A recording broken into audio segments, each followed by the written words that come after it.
Good morning students. प्यारे बच्चों, हमने चैप्टर नंबर 23 सांख्यिकीय माध्य शुरू किया था, जिसमें मैंने आपको समांतर माध्य बता दिया था और 3 प्रकार के क्वेश्चन हमने किए थे समांतर माध्य पर आधारित। आज प्यारे बच्चों हम माध्यिका के बारे में सीखेंगे। ठीक है, इसके भी अलग अलग तरीके होते हैं क्वेश्चंस को करने के, क्वेश्चन भी इसके थोड़े अलग होते हैं। तो किस तरह से माध्यिका के क्वेश्चन किए जाते हैं बिल्कुल आप ध्यान से सीख लीजिए। फिर वही बात कि अगर आपने 10th क्लास में माध्यिका को सीखा है प्यारे बच्चों, तो यहाँ पर आपको कोई प्रॉब्लम नहीं होगी।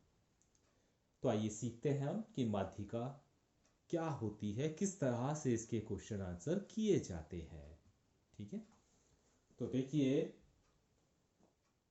मैंने लिखा है यहां पर माध्यिका, और यहां पर मैंने 2 बातें लिखी हैं।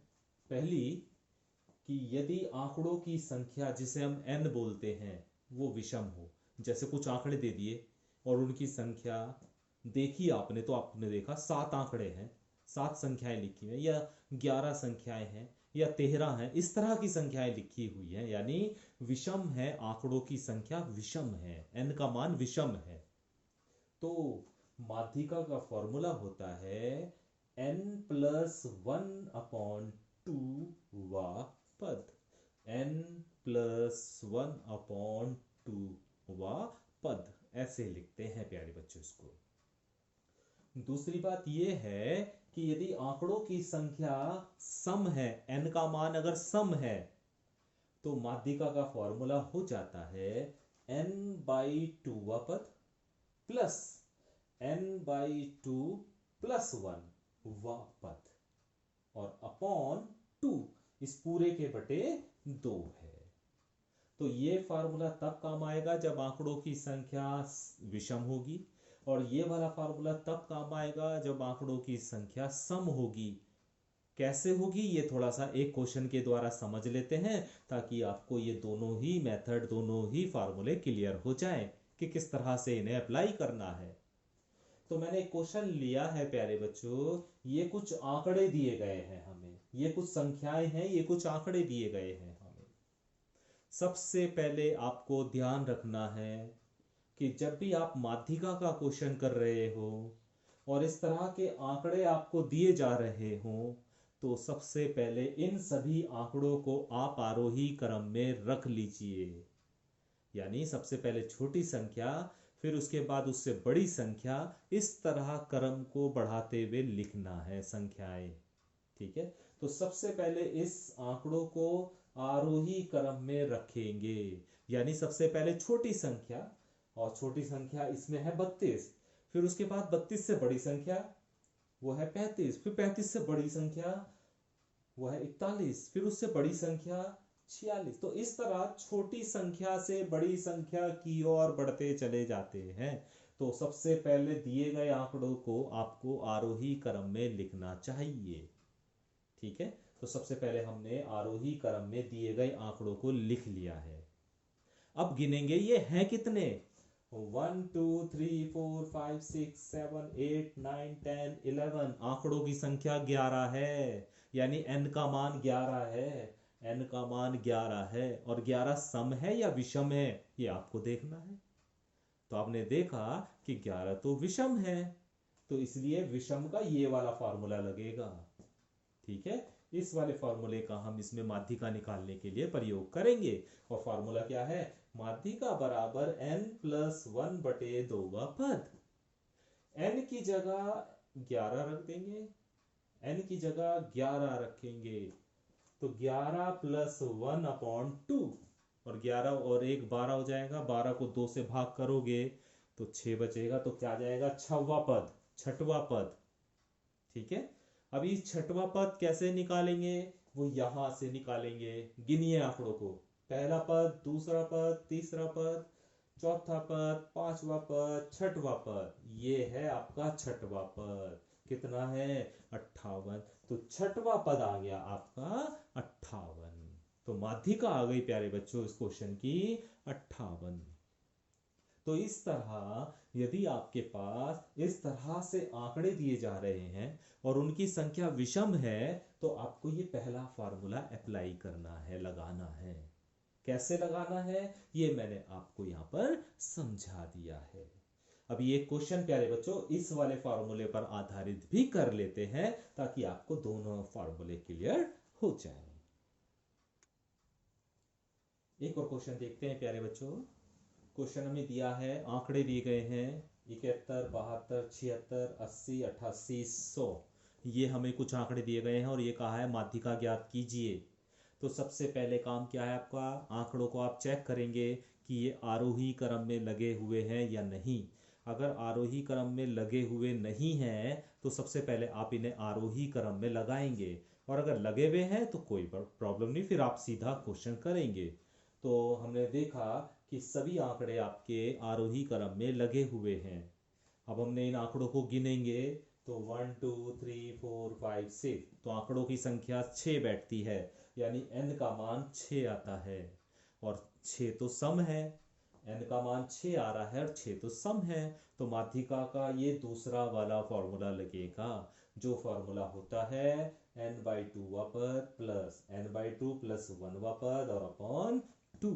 n की जगह आप 6 रख दीजिए तो 6/2 पद प्लस 6/2 प्लस 1 पद। अब 6/2 का मतलब तीसरा पद हो गया, और 6/2 मतलब 3 और प्लस 1 4, 4वां पद हो गया। तो ये हो गया 3वां पद प्लस 4वां पद और अपॉन 2 चल ही रहा है। अभी देखिए तीसरा पद कौन सा है, 1 2 3 76, और चौथा पद कौन सा है 80। तो तीनवें पद की जगह 76 रख दिया और चौथे पद की जगह 80 रख दिया, दोनों को जोड़ दिया और 2 से भाग कर दिया। तो जोड़ने के बाद भाग करने के बाद आपको मिल गया 78। ठीक है, तो प्यारे बच्चों इस क्वेश्चन की माध्यिका हो जाएगी 78। अब ये जरूरी नहीं है प्यारे बच्चों कि जब इस तरह का क्वेश्चन आए तो जो आंसर आ रहा हो वो आपको इन आंकड़ों में मिल जाए, है ना। ऐसा सोच के आप कंफ्यूज मत होइए, बस आपको इन आंकड़ों की सहायता से यहां से जो भी पद आएगा उसे छांटना है। जैसे यहाँ पे तीसरा पद आया तो यहीं से छांटेंगे आप तीसरा पद, चौथा पद आया है तो इसी में से आप छांटेंगे। तो ये है आपके दूसरे प्रकार की माध्यिका निकालने, ये वाला दूसरे प्रकार की माध्यिका निकालने का तरीका। मुझे उम्मीद है कि ये दोनों क्वेश्चन आपको अच्छे से समझ में आ गए होंगे। अभी प्यारे बच्चों आपको तीसरे प्रकार की माध्यिका सीखनी है। अभी आपने दो प्रकार की माध्यिका सीखी है जिसमें आंकड़े दिए गए थे, है ना। तो किस तरह से माध्यिका निकालेंगे यदि आंकड़ों की संख्या विषम है या सम है, तो उसके बारे में आप जानकारी हासिल कर चुके हैं। अभी क्वेश्चन का रूप थोड़ा सा बदल जाएगा। अभी सारणी के रूप में आपको क्वेश्चन दिया जा रहा है, और सारणी में सिर्फ ये दो बातें दी जा रही हैं आपको, प्राप्तांक दिए जा रहे हैं और बारंबारता दी जा रही है। क्वेश्चन नंबर 10वां है ये आपकी एक्सरसाइज 23 का।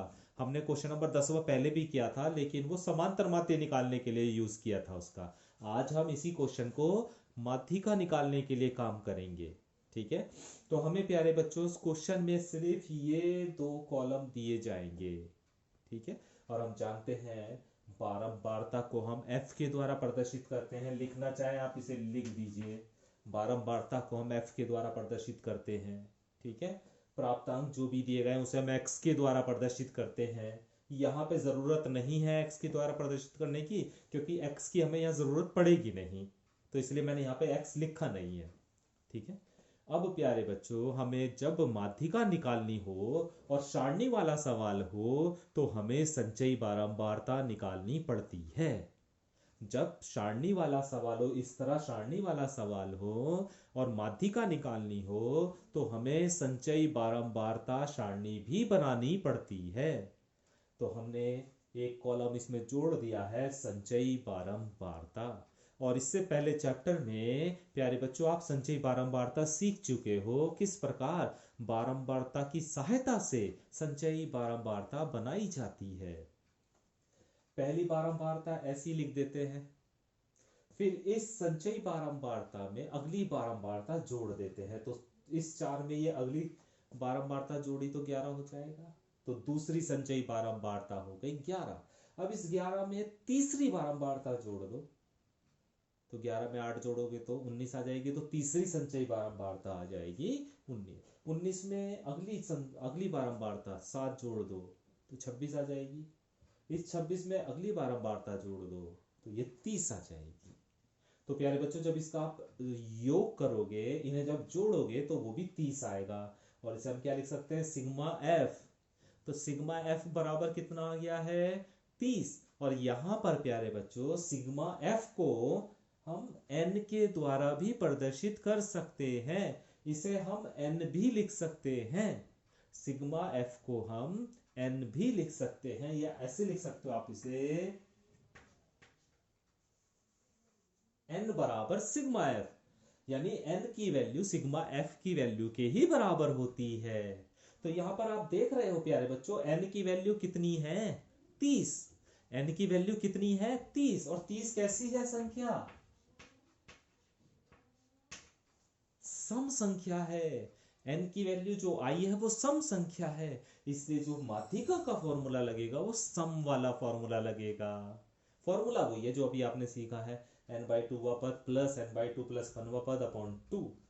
n की जगह 30 आ जाएगा, 30/2 वा पद प्लस 30/2 प्लस 1 वा पद। 30/2 का मतलब 15वां पद, और 30/2 प्लस 1 यानी 16वां पद अपॉन 2। तो 15वां पद प्लस 16वां पद बटे 2। ठीक है, अब ये बहुत इंपॉर्टेंट बात है जो आगे पढ़ाई जाएगी, बताई जाएगी आपको कि 15वां पद और 16वां पद कहां से और कैसे निकालेंगे। तो देखिए, अभी हमें 15वां पद चाहिए, तो वो भी हमें यहीं से मिलेगा प्यारे बच्चों। अब एक बात देखिए आप, 15वां पद संचयी बारंबारता में, ध्यान रखना, संचयी बारंबारता में ढूंढेंगे किसके अंतर्गत आएगा। क्या 4 के अंतर्गत 15वां पद आ जाएगा, नहीं। 11 के अंतर्गत, 11 का मतलब है 11 पद है, यहां तक 4 पद हैं। यहां तक कितने हो गए, 11 पद हो गए। यहां तक कितने हो गए, 19 पद हो गए। तो 15वां पद तो आ जाएगा ना, 19 भाई, यहां तक आ जाएगा क्या 15वां पद, 11 पद ही लिखे हुए आपके पास और आपको 15वां पद चाहिए, तो क्या आ जाएगा, नहीं आएगा। जब 19 पद लिखे जाएंगे तब हाँ 15वां पद आ जाएगा, 16वां पद भी आ जाएगा, 17वां भी आ जाएगा, 18वां भी आ जाएगा, 19वां भी आ जाएगा। तो किसके अंतर्गत आएगा 15वां पद, जब ये वाली संख्या लिखी जाएगी।